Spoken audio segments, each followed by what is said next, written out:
if you look at this run of handhelds coming out from 1989 to 2004, original Game Boy in 1989, almost 10 years later, you have the Game Boy Color come out. This is kind of an interesting story. So the Game Boy Color, at its time, was not really considered state-of-the-art in terms of like processing power and what it could do. They were prioritizing things like battery life because you have to put in AA batteries and you have to pay each time you recharge. You can't just plug it into the wall. So that was like way more important to people. But this was competing with something called the Wonder Swan, which was like way more powerful. It took them a long time to get it out. By the time they got it out in 1998, they were already working on the Game Boy Advance for like quite a long time. So the tenure of Game Boy Color is like 3 years before it was obsolete.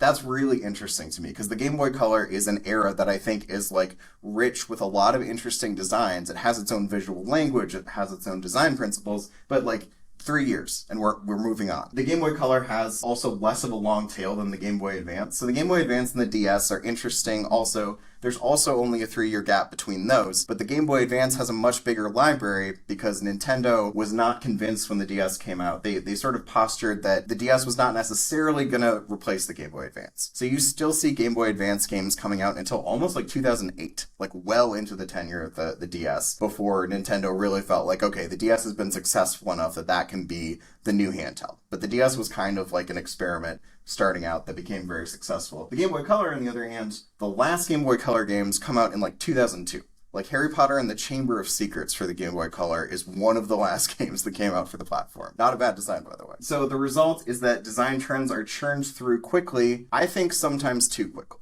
I think that for something like the Game Boy Color that exists for only 3 years, people who have it and are playing games for it are just learning to love the style that that platform has to offer, and then we've moved on. The big companies, so, you know, Nintendo is my company that I'm most interested in, but this goes for like AAA in general. They move at the pace of technology. They don't necessarily, and this has changed. I'm going to have some counterexamples. They've realized that people still like engaging with these like more classical styles of design, but at least for a while it was like, okay, we're going to 3D, and like we don't have 2D Mario from like Mario 3 until New Super Mario Bros. DS, which is like an insane gap, and now 2D Mario and 3D Mario coexist. Like we had Wonder and Odyssey both come out for the Switch. So I think that this is an opportunity for indies because big studios tend not to be as interested in those classical styles, but I think people still have an appetite for them, or at least that's what I am making my bets on in my designs.